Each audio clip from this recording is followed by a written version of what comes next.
एक बार की बात है, बादशाह अकबर के दरबार में उनसे नौकरी मांगने की फरियाद लेकर एक व्यक्ति पहुंचा।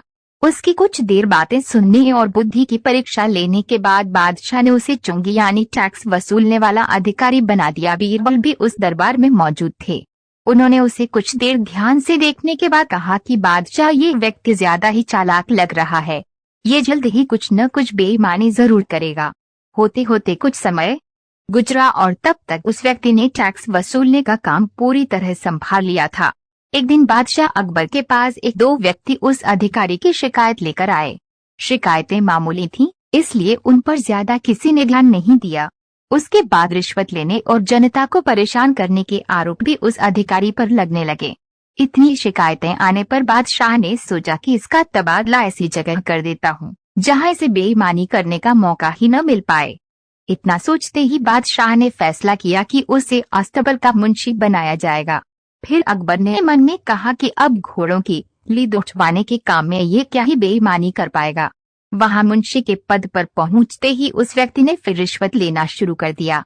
उसने सीधे घोड़े की देखभाल करने वालों से कह दिया कि तुम लोग घोड़ों को कम दाना पानी खिलाते हो। इसका पता बादशाह को चला है, इसलिए मुझे लीद को तोलने के लिए भेजा है। अब अगर लीद का वजन कम हुआ तो सबकी शिकायत बादशाह से कर दूंगा। इस तरह से उस मुंशी से परेशान होकर हर घोड़े के हिसाब से उसे 1 रुपए लोगों ने देना शुरू कर दिया। यह बात भी कुछ समय बाद अकबर तक पहुंच गई। उन्होंने मुंशी को सीधे यमुना की लहरें गिनने का कार्य सौंप दिया। फिर बादशाह के मन में हुआ कि अब यहाँ तो ये कोई बेईमानी कर ही नहीं पाएगा। कुछ ही दिनों में जैसे ही वो व्यक्ति यमुना किनारे पहुंचा तो वहां भी उसने अपना दिमाग दौड़ा लिया। वो नाव से सवारी करने वालों को रोक रोक कर कहता कि मैं लहरें गिन रहा हूँ, ऐसे में तुम लोग यहाँ से नहीं निकल सकते हो। इसी जगह पर 2-3 दिन तक रुकना होगा। रोज रोज जैसी बातें सुनकर नाव चलाने वालों ने अपने कार्य को जारी रखने के लिए उसे 10-10 रुपए की रिश्वत देना शुरू कर दिया।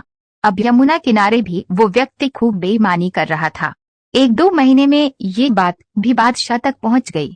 तभी अकबर ने एक लिखा हुआ आदेश भिजवाया, नाव को रोको मत, जाने दो। वो व्यक्ति चतुर था, उसने बादशाह के आदेश वाले पत्र को नावों को रोको मत जाने दो कर दिया था।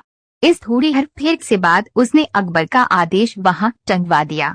आखिर में उससे परेशान होकर बादशाह ने उसे नौकरी से ही निकाल दिया।